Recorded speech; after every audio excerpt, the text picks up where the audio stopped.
Everybody, please go ahead and be seated.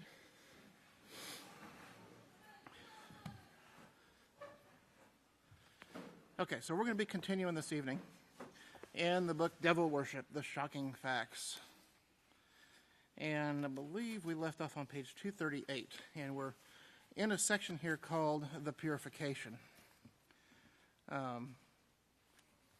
And this purification that it's talking about the time of the, it was talking here of the time of the Epiphany, which was, you remember the Epiphany is simply an ancient Greek festival celebrating the appearance of a deity or of a god. And in this particular instance, this is the god Nimrod.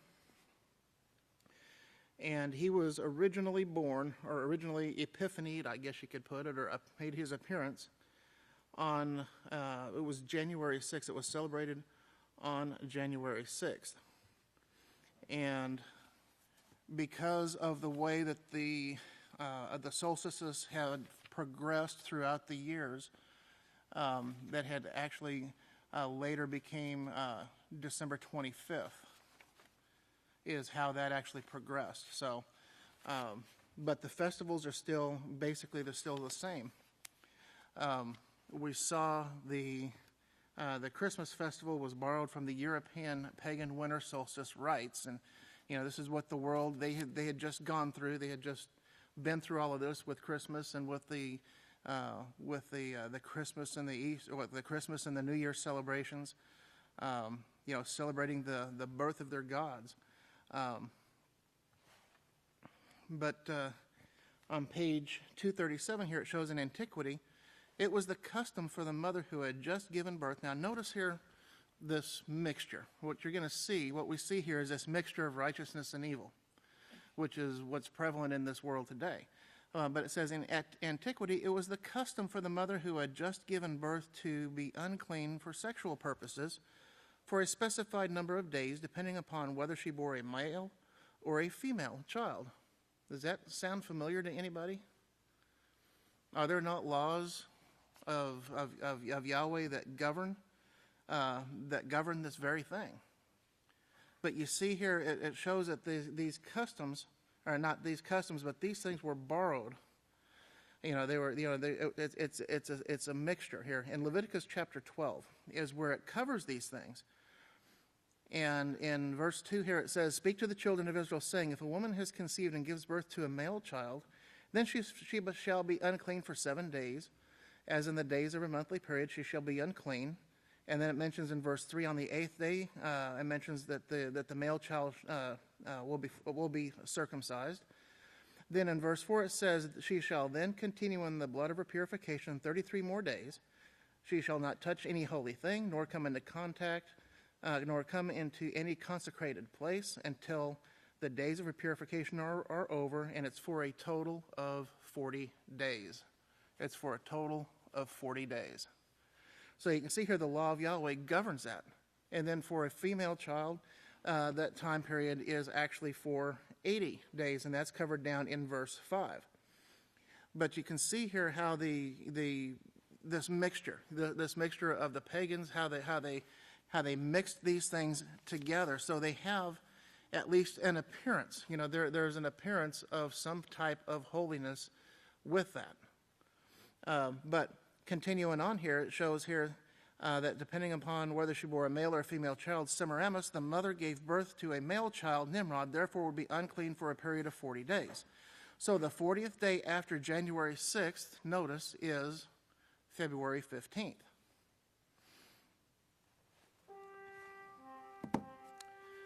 Well, I thought I had that off. Doggone it. I had a minor equipment malfunction today, so I don't have the big tablet to go off of, but I've got my little one here. So, but praise Yahweh. The February 15th, which began on the evening of February 14th, on the day which the Lupercalia was celebrated. And Lupercalia was an ancient, was a festival that was in honor of the god Lupercus, and Lupercus was a god of fertility. He was a fertility god, and he was identified with the god faunus, which also has a representation, also ties in with the god Pan. And I don't know if you've ever seen pictures of them, but we'll get to that. I'll get to that here in just a minute. But the Lupercalia, a Roman festival celebrated on February 15th to honor Lupercus as a conclusion of their rites. The Luperci, the priests of Lupercus, clad in goat skins, ran about the Palatine Hill. And remember where the Palatine Hill is. The Palatine Hill is one of the 7 hills of Rome. It's one of the hills upon which Rome was founded. And they were clad in goat skins, and they ran about the hill, striking those they encountered, particularly women with goatskin thongs, and this was to be believed to ensure fertility and easy delivery. And then the Lupercalia was, according to Webster's Deluxe Unabridged Dictionary, the Lupercalia was an ancient Roman festival with fertility rites, and it shows here, it says Lupercus, which is from wolf. It's from wolf. An ancient Roman festival with fertility rites held on February 15th in honor of Lupercus, a pastoral god sometimes identified with Faunus. And Faunus was called Inuus, I-N-U-U-S, the fertilizer, and Lupercus, the one who wards off wolves. The main festival was the Lupercalia, and his priests were the Luperci. Now,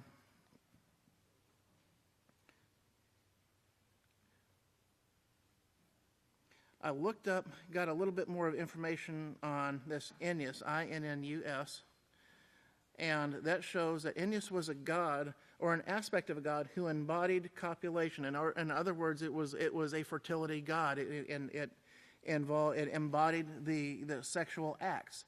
It says the evidence of him is a distinct entity is scant, that Inuus is an epithet of Faunus, or in the Greek, it was Pan, named for his habit, now get this, named from his habit of intercourse with animals, or bestiality. And this is what it depicts. It depicts bestiality, and this is what they're celebrating. And based on the etymology of going in or penetration, it means to enter in a sexual sense, and other names for the god were Fatus and I can't pronounce that one, Fatuculus, something along that line. But anyway, let me see if I can, this is not as decent as the big one, but Yahweh willing, it will still get the point across. That is that particular god. That is the god Pan. And you can see the attributes of him here. You can see, of course, the human body. And then, of course, you can go ahead and you can see the lower half, the lower half there of a goat. So, and that came about through this, of course, this came about through this bestiality. Now, when I was looking up a little bit more about him, there was a Darwinian connection. Anybody know who Darwin is? Okay, the Darwin had to do with the evolution of the species, or it was something along this line here, but this was actually included in this article about this god here. And it says Charles Darwin used this, it's talking about the nomenclature, or the way that the classification, the way that the animals are described. In the writing of the Barbary ape, now classified, and he lists the classification, speculating that certain mythological beings may represent cultural memories of creatures intermediate between man and the ape. So they're thinking that Darwin's thinking here was, hey, these things might be real, is what he's saying. Now, this is intermediate between man and the ape, who became extinct as the result of natural selection. And if you think about if you think about Darwin's theory, of evolution and how certain species become so far advanced over the others, if everybody evolved from an ape, well, why are there still apes in the world? If certain species evolved from others, then why are the original species, why didn't they die out according to this natural selection that he espoused? It makes no sense. You can see the confusion the utter confusion in the world. But this is a quote. Here it says, now, I want now to bore you on another matter, he says. The great gulf between quadrorama and man, and the absence of any record of the species intermediate between man and the ape. He says, it has come home to me with much force that while we deny the existence of any such, the legends of most nations are full of them. Fauns, satyrs, ennui, elves, dwarves. We call them 1 minute mythological personages, the next conquered inferior races, and we ignore the broad fact that they were always represented as more bestial than man and of violent sexual passion. He says that Ennius and of the Old Latin is obscure, but his name is from Inire, I-N-I-R-E, which means sexual violence.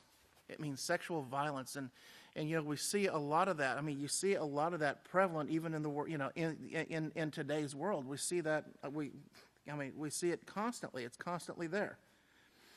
But I just thought it was interesting how Darwin had to put his 2 cents worth in, saying, well, hey, maybe these things were real. But at any rate here, according to, it says, let's see, Pastor, he continued here, he says, what is the significance of these facts? He says, well, the proper surname of Lupercus was Februaris, and the Dictionary of Mythological Folklore and Symbols in Part 1 then shows, it talks about these lustral baths. And again, you can see, you think about the ablutions that we use to purify and to get ourselves ready to meet in the presence of Yahweh. Well, these gods, they had a similar thing. They had a counterfeit. You see, they had this counterfeit, this mixture of righteousness and evil. They had a counterfeit, this counterfeit waiting period, and now they have these counterfeit purification baths. And if you remember in Revelation, it talks about the one riding on the white horse. And he had basically he had a sword in one hand and a cross in the other.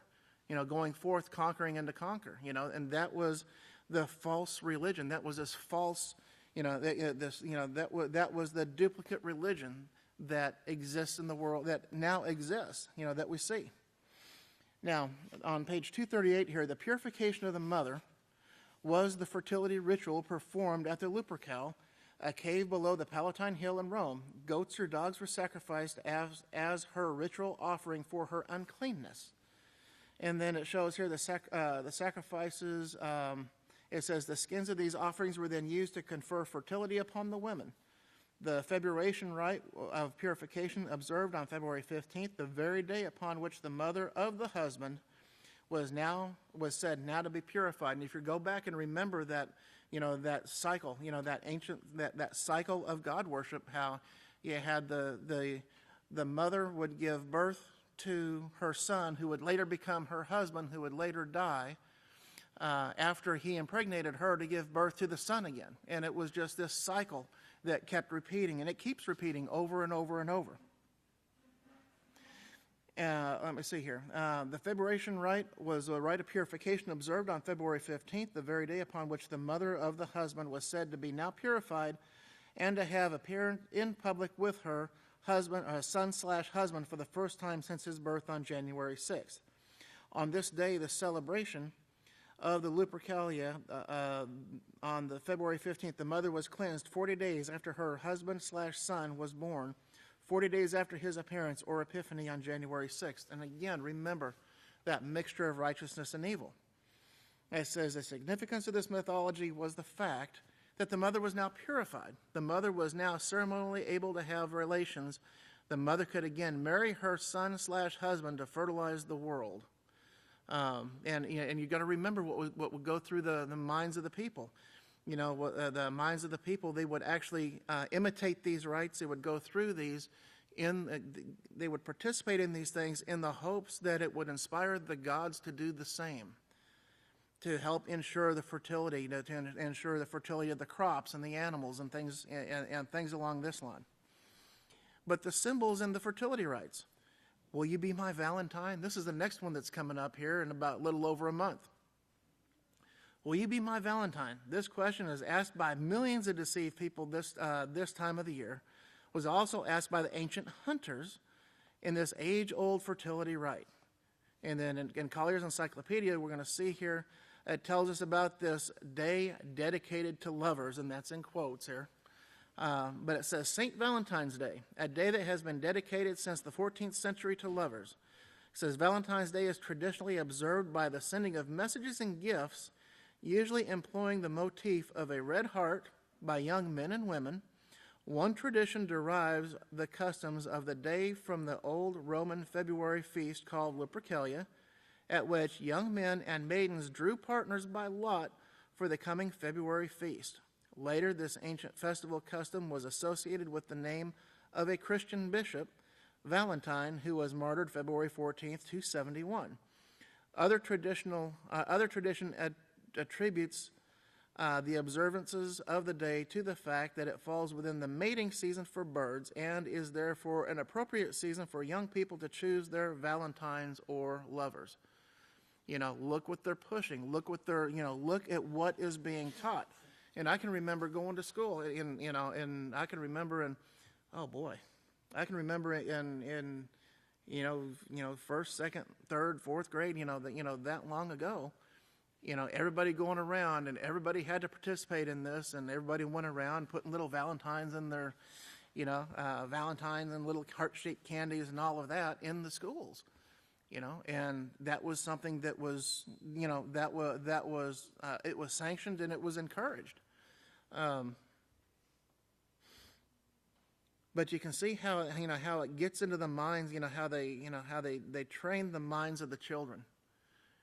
In this God worship, which is, remember, it's passing them through the fire to the god Molech. It's giving them over to the priest. It's giving them over to the teachings of God worship. The book's Holidays by Walker McSpadden, and it shows here, it tells us about some of these symbols of the hunt. Cupids, arrows, and bleeding hearts, ancient as they are in their symbolism, can still convey the message that we mean. Now, Cupid and love, and that love is in quotes and a question mark. Well, it's not love that they're promoting. It's lust. It's lust, and that is all that is being promoted here. It shows here in the book of Festivals and Holidays. It says Cupid was one of the gods of mythology whose name in Latin means desire. It means desire. He is usually represented as a chubby, naked, winged boy or youth with a mischievous smile. He possessed a bow with a quiver of arrows, which he transfixed the hearts of youths and maidens. His darts, some of which were poisonous at the tip, could pierce anywhere. The rose, and this is very popular at this time of at this festival at this time of the year, which speaks of love, and that I'm going to use that loosely. Is undoubtedly the most popular flower of the world. By rearranging the letters in the word rose, we get Eros, the god of love. And I've got let me see here. Flip it this way here, maybe it'll come in a little clearer. Come on, there we go. Okay, but you can see there the word rose, and you can see how those are rearranged. Those letters are rearranged, and you get that name of that god. Okay, it's kind of like you do at Christmas time. You have the pagan fat man in red, as I like to call him, Santa, and you rearrange the words in that name Santa, and what do you get? Satan. Same thing. There's the same principle right here. You see that right there. And then, let me see here. And of course, the depictions. There's a couple of different depictions here. You can see that's one of the depictions that you'll see. You can see one of them over here on the right-hand side of the book there. You can see the line drawing there. This is one of the other meetings, or one of the other drawings here, or pictures that you can see. This is of the Cupid in Greek, but Eros in the Roman. And then here's another. You can see with the you can see there with the heart But that's just, again, that's another depiction there that you can see. It says the first necessary criteria in this fertility hunt is erotic desire, which Cupid and Eros represent. It's not a righteous desire. It's not a desire for a righteous helpmate. It's not that at all, but it is an erotic desire, which Cupid and Eros represent. In mythology, it is said when Nimrod's mother saw him as a young boy, she desired him. Now think about that. Think how twisted that is. This grown woman saw this young boy, and it doesn't say how old, but she desired him. She had this lustful, erotic desire for him. And then Nimrod became her Cupid, her desired one. Later he became her god of valor, her hunter. And then we see here about arrows. And arrows,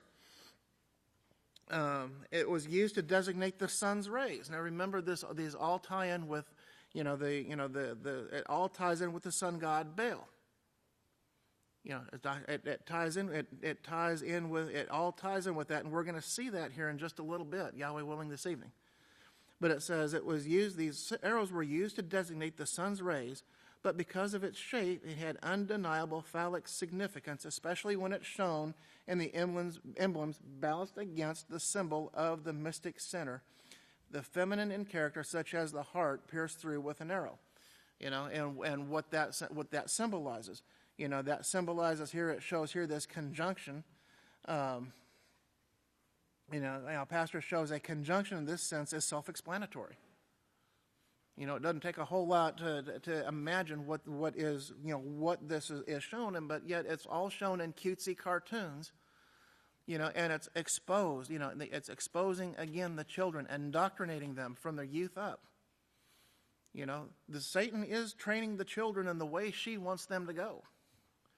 And this is why we have to be so diligent about guarding our own children, to make sure that none of these evil influences come to them. They're out there. They're out there, and they're in every time you turn around.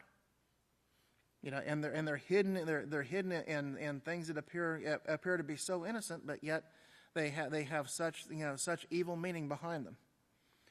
But you see here the heart, the most common symbol of the fertility rite of Valentine's Day is the heart. The American heart symbol has the same meaning as, and Pastor shows here, love in quotes, like I heart you or I heart America. Almost everywhere one looks, one can see an example of this so-called love. The heart is also a popular design for costume jewelry, saying love without saying it. This symbol was also familiar in ancient Babylon, but this symbolized the God who was worshipped. It symbolized the God who was worshipped. This symbol did not just come down to our day as pure as the driven snow, Pastor shows here. He says, as this deceived world might think. And then he talks about the sacred heart. And out of the two Babylons, here he shows the rosary of the sacred heart. It was so ancient. It was so in ancient Babylon, as is evident from the Babylonian system as it appeared in Egypt. There also a sacred heart was venerated. The heart was one of the sacred symbols of Osiris when he was born again and appeared as Harpocrates, or the infant divinity. Hence, the infant divinity was frequently represented as a heart. It says, speaking of the statue of Cupid, he says it is a fair, full, fleshy, round boy in fine and sportive action, tossing back a heart. And we can see that here in your book on page 241. You can see that another depiction of that over here in verse 4, or in figure 40 that's over there. It says, thus the boy God came to be regarded as the God of the heart. In other words, as Cupid, the God of love. To this identity, this infant divinity, was his father, the mighty hunter, and was equipped with bows and arrows. It says his real character, as we have seen already, to conclude, was far higher and a very different kind. He was the woman's seed. Venus and her son Cupid then were none other than Madonna and the child. Okay, so you can see here how that's actually, a representative of the Madonna, what did the Pope refer to Mother Mary as here not too long ago? He refers to her as Madonna. That statue that you see is often referred to as a Madonna in child. So you can see they're actually trying to transfer that over to, this symbol, the symbol of the heart. They're trying to transfer it over to their Savior. And there's a 17-page long article here in Wikipedia on this Sacred Heart, and it shows in here how they actually try to transfer this over to their Savior, their God, Jesus,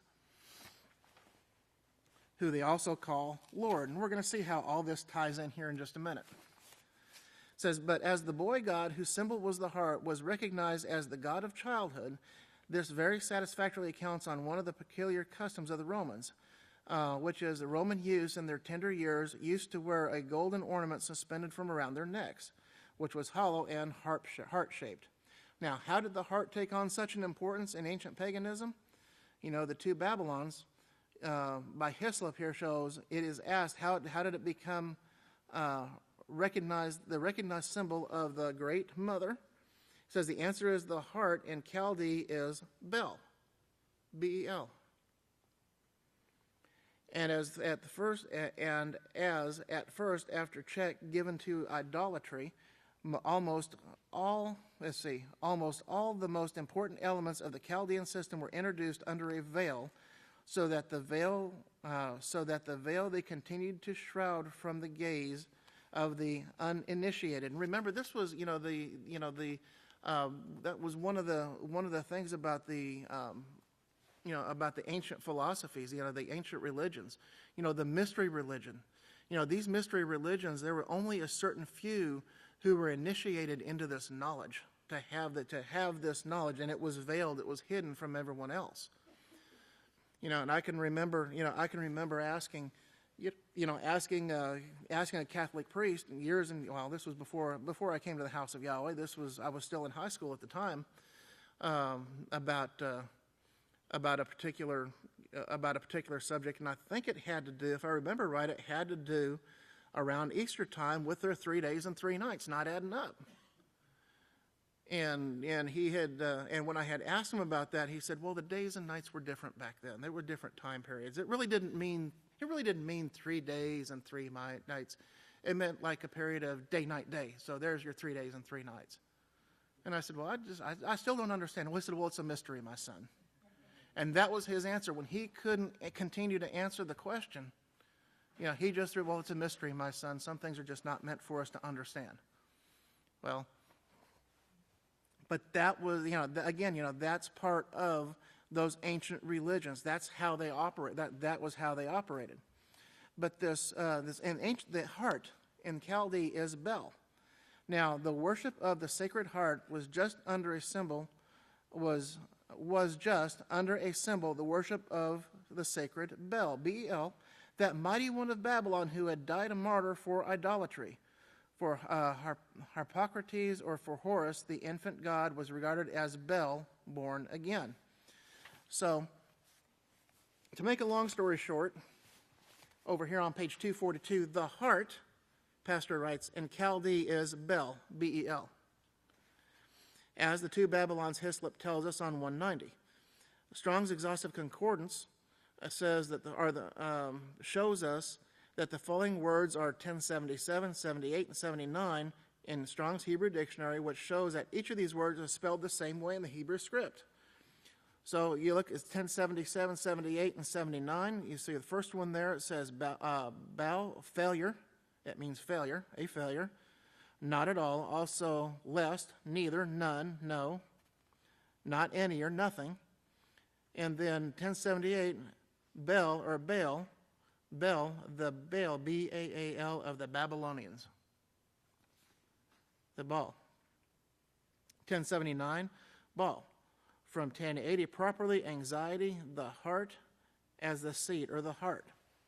And Pastor shows here, he says, each of these words, although having a different meaning, are all the same word. Each word is voweled differently, is vowel marked differently, but the vowel marks are an invention of the Masorite scribes compiled in the 10th century of this common era. You know, and the great Kohan Yehuda, he mentions that every time that he speaks, you can tell he despises the vowel points because it throws confusion in there. He's very adamant, and he shows us very clearly that those vowel points should not be there, period. All they do is add confusion. But notice that 1078 means Baal, the Baal. Remember what Baal means? It means Lord. So you can see the Sacred Heart, the Sacred Heart is a symbol of Baal. And then word 1078 is the name of the god Bel or Bel or Baal. Word 1077, Bel, means a failure or nothing, which in reality is what this god is. All of the gods are nothing. They have nothing to offer. The only thing they have to offer is death, destruction, misery, pain, and sorrow. That's all they have to offer. And that's all they have provided to this world at this time. That's all they provided. That's all they will ever provide. But life comes from being written in the Lamb's Book of Life. Life comes from the following the teachings of the Scriptures, following Yahweh, reverencing Yahweh. That is where the blessings and that is where life comes from. But Bel or Baal worship, you might say, is just a bunch of BL, he says here, 1077, which again is nothing. He says, but the ancient pagan deceived people were taught to look upon Bel or Baal as word 1079, which is the heart. It says, yes, the pagans looked upon Bel or Baal as the heart, word 1079, rather than looking upon this abomination for what it really is, the nothing, for what it is to nothing. Remember that, and this just came to mind, the 10 Commandments. It says, you shall not take the name of Yahweh and do what? Bring it to nothing. What has the world done, literally? They've brought it to nothing. They have changed, they have removed the name of Yahweh for Baal, which means, literally, nothing.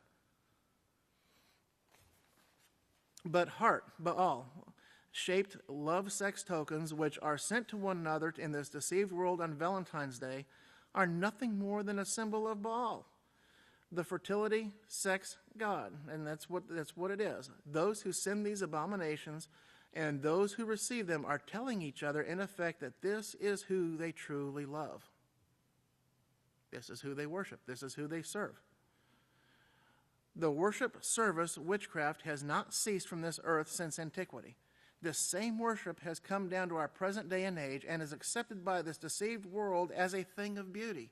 Now remember, what is it that remember what these pagan holidays, these things, what do they, the one thing that they really play on and they rely on emotions. They play on the emotions of the mind. That is, well, it's just for the children. How can giving this toy soldier this child be such an evil thing? He's been good all year. Doesn't he deserve something? It's only this one little thing. I realize that you don't want to work. I realize that you don't want to follow this, but should you really keep that from your child? Should you deprive your child of that? Isn't that something that you grew up with? You can see the words, you can see how they try to play on these emotions. And our families are the worst. Our worldly families are the worst with that. Because they're the ones that are closest to us. They're the ones that are going to have that pull. And Pastor has warned us about that. From pagan holiday to pagan holiday. Don't go around them. Don't be with them. Because you're going to be ensnared. If you're not careful, you will be ensnared. And it's such a simple thing. It doesn't take much to fall into this service here. But the same worship has come to us down to our present day and age and is accepted by this deceived world as a thing of beauty. An example of the beautification of the fertility ritual called Lupercalia is shown to us from Collier's Encyclopedia. And I'm just going to jump down here to the underlined part here. It says in AD 494, Bishop, Gelasius replaced the Lupercalia with the feast of the purification of the Virgin held on the same day. So he replaced the Lupercalia with the feast. So what did he do? He changed the name. It's still the same thing. The same things were being done. It's the same rites are still being followed. It's just something just known by a different name. It says the next beatification of an old fertility ritual is that of Valentine's Day. And it says the Book of Holidays shows us this. Here it says, what is this very special holiday which has a fragile but enduring quality all of its own, which seems to have no connection with St. Valentine, the martyred Christian saint? Well, actually it's 2 days thrown into one, the merging of a pagan and a Christian feast. Many of the customs of Valentine's Day are from pagan times, but the name is Christian. Okay, so what did they do? They did exactly what Yahweh told them not to do. He says, do not worship me in the way that the heathen worship their gods. For every abomination that they've done to their God. So, with all of these abominations practiced, we know Yahweh's not going to accept that. He tells us that. And why would we want to do that anyway? I mean, you look at these practices that they, that they do, this, practicing, go back to here what Faunus and Lupercus, you look at that, the practicing bestiality and thinking that's an honorable thing. They have statues that represent that they've got statues that represent that very thing. I mean, it's disgusting. It is just unbelievable. And people look upon these things and they think it's, they think it's something righteous. But in ancient Rome here it says, when the wolves were a great menace, there was a god called Lupercus, corresponding somewhat to the Greek god Pan, who kept the wolves away. And in his honor, there was a festival called Lupercalia every 15th of February, at which young people always drew lots for game partners for the year. Later, when Valentine, a priest in Rome, killed about 270 AD, during the persecution of the early Christians, was canonized or made a saint, his feast day was established on the 14th of February, and the 2 days were combined. Then here on page 244, here, Pastor shows us out of the All About American Holidays.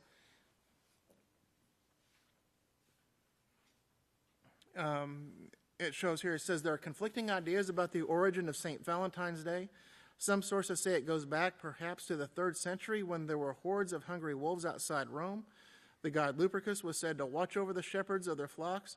Therefore, in February, the Romans celebrated a feast called Lupercalia in his honor. Even after the danger from these fierce animals was over, the people still observed this festival. When Christianity became prevalent, the priests wanted their converts to give up their former heathen practices. Therefore, the officials Christianized the ancient pagan celebration and called the feast of Lupercalia St. Valentine's Day.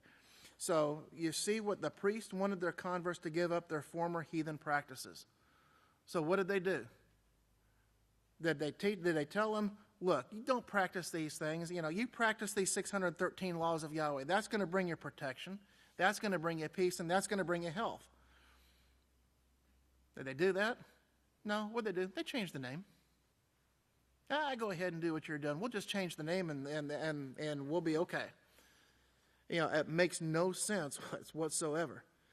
But it shows here, it's a documented fact that pagan customs, which were the idolatrous customs of witchcraft, were engrafted into the Christian religion almost en masse. Because of this, Christianity became the new paganism because of the pagan rites and customs engrafted into it. And remember, that's what they did. They didn't want, and I think it's actually, I think it's covered in here.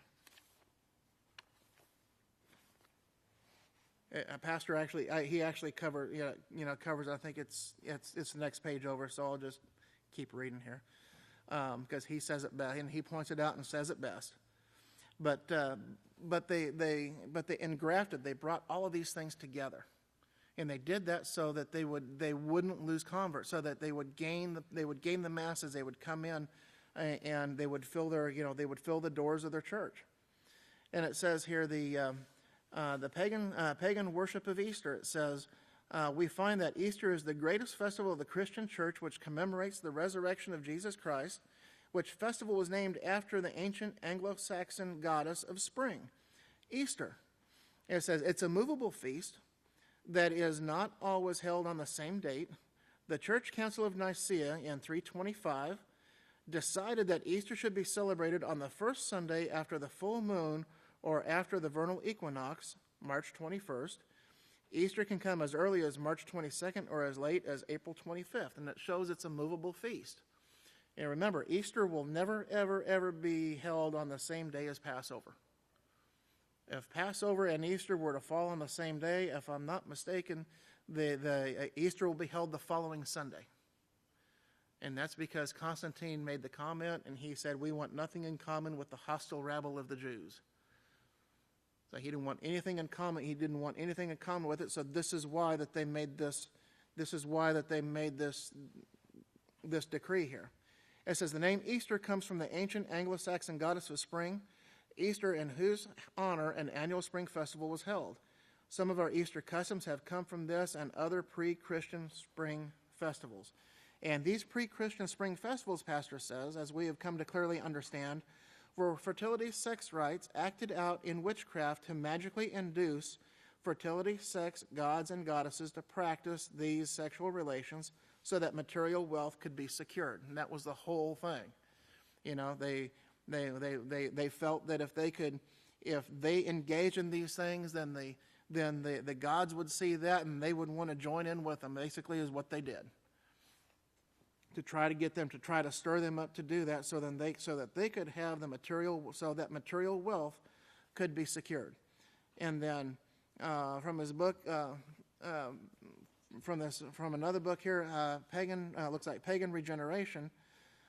We see here about these annual celebrations. It says the annual celebrations in honor of the god were elaborated as drama of marriage and passion. Around a ritual marriage bed, the wedding of the divine pair was celebrated. There followed a lament for the dead Adonis, ending in a forecast of the resurrection. Sometimes that joyous event was actually represented. And Pastor shows here, he says, we have had the opportunity to read more than once throughout this article and throughout this book, and you know, some things get repeated, but it's necessary for us to make sure that these things are firmly established in our minds. Okay, because when the masses begin to flow, and as we've heard, they are flowing here now. You know, they may not physically be here, but they're either watching, they're listening through satellite, they're watching through the internet. They are flowing here, and they are getting this knowledge. They are getting this message. And they're going to have these questions. You know, they're going to be bringing with them when they come. Some people are going to be bringing these things with them, and we have to be able to recognize that and be able to instruct them, and and show them where these things are. Where these things are forbidden. Now we've seen. It says the name of the festival of Christmas, Valentine's Day, Halloween, May Day, Easter, etc., have their origins in pagan god worship, and now we find these same pagan holidays are now Christian festivals. From the last 2 million years, by Reader's Digest, we learn how the worship of pagan gods and goddesses became important Christian festivals. And here it shows here, pagan rites absorbed. It says, by a stroke of tactical genius. Now, this was something that was very carefully thought out. You can almost see during the council, Council of Nicaea, all these people sitting around thinking, okay, how can we do this? What can we, how can we pull this off? And it was by a stroke of tactical genius that the church, while intolerant of pagan beliefs, was able to harness the powerful emotions generated by pagan worship. And that's what drew the masses. That's what drew them to these festivals. That's what draws them in.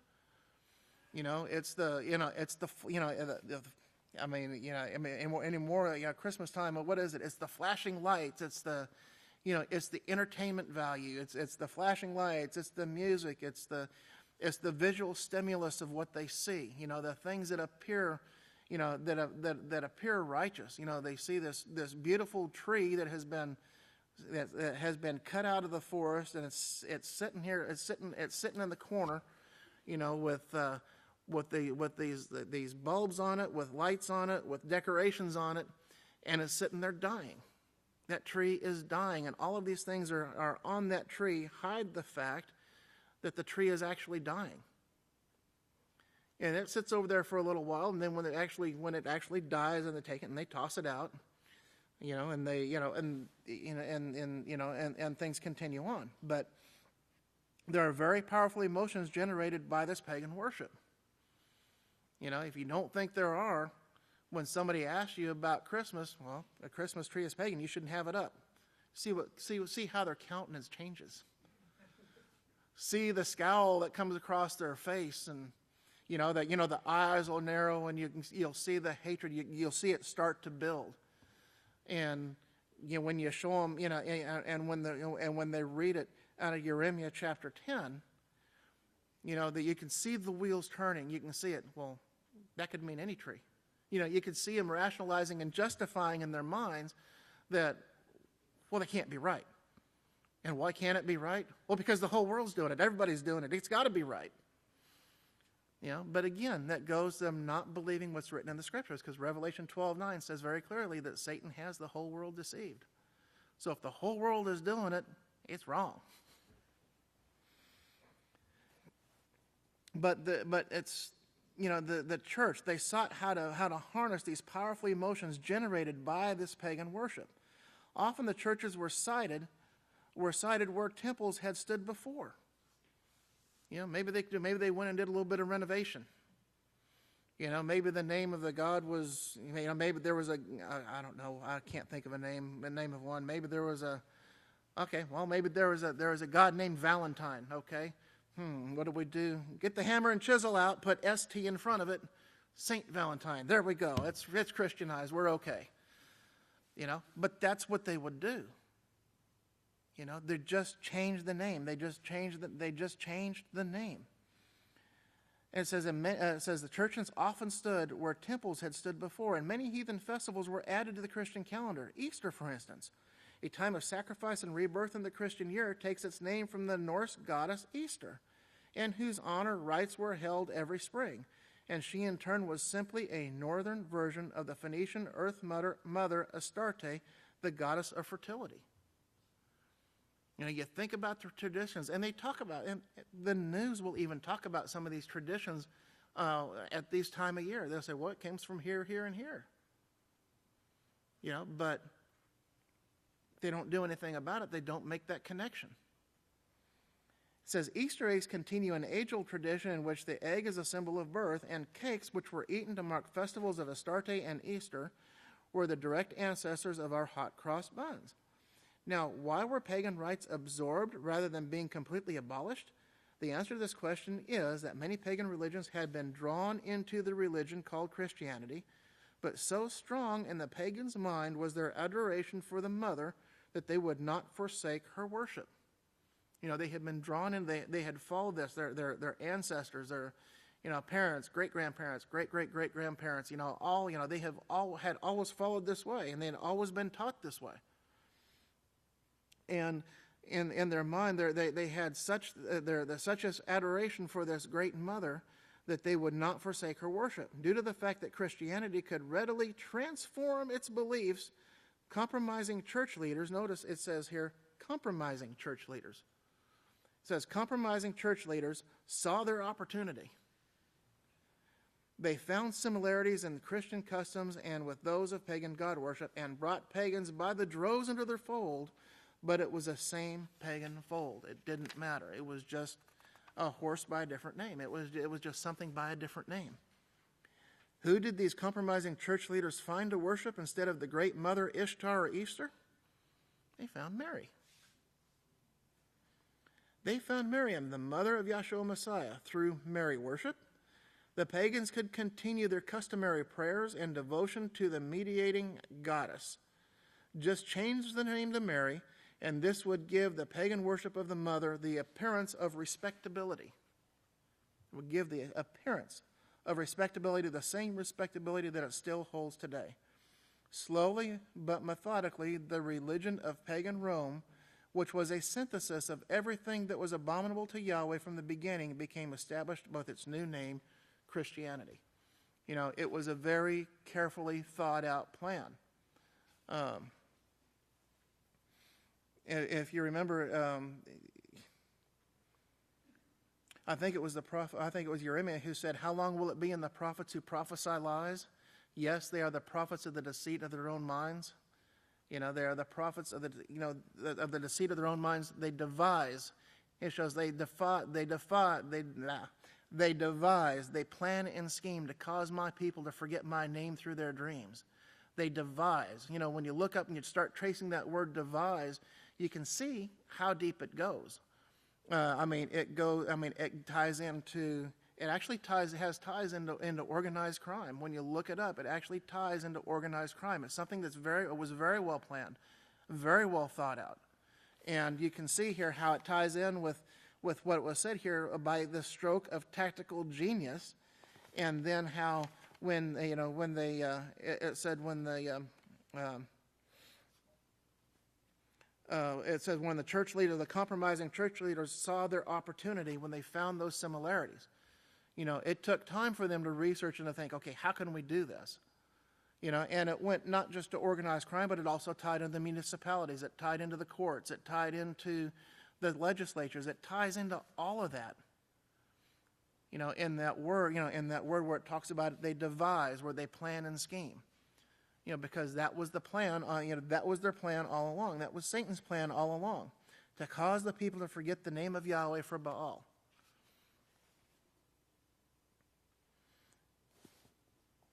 Let's see here. It says, during the first centuries of this religion, no emphasis was placed upon Mary whatsoever. But thanks to Constantine the Great, the savior of Christianity, in the early part of the 4th century of this common era, the worship of Mary as a goddess was encouraged.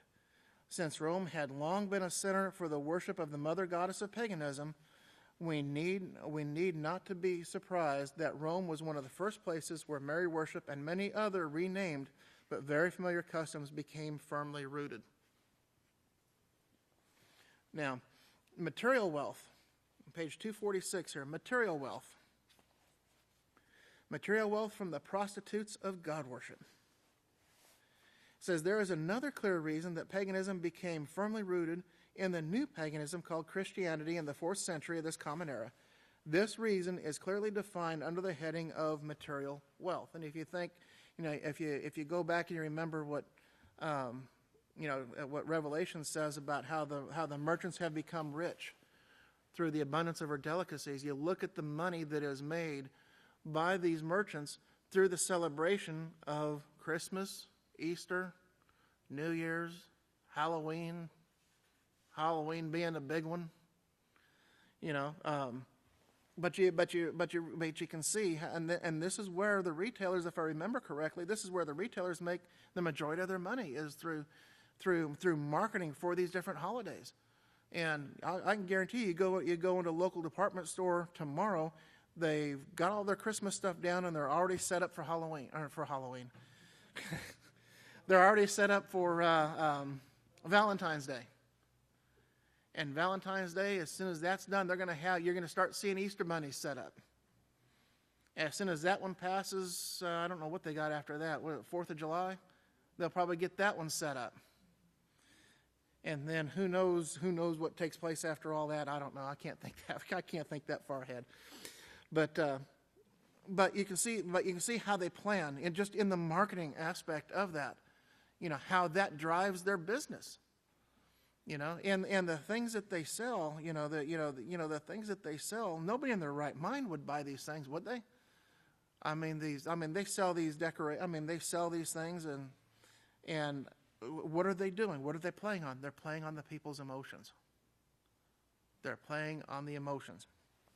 But this material wealth from the prostitutes of God worship, it says, there is another reason that paganism became firmly rooted in the new paganism called Christianity, and that's this material wealth. Here again, I draw your attention to the documented fact that sexuality and fertility as religion was the mindset of ancient pagan man. However, due to the fact that this same mindset had come down into today's modern society, one sees adultery, fornication, every sexual lust, perversion, and depravity rampant throughout this world. Not only do we see it, but it is encouraged. It's pushed. It's the so-called normal thing to do.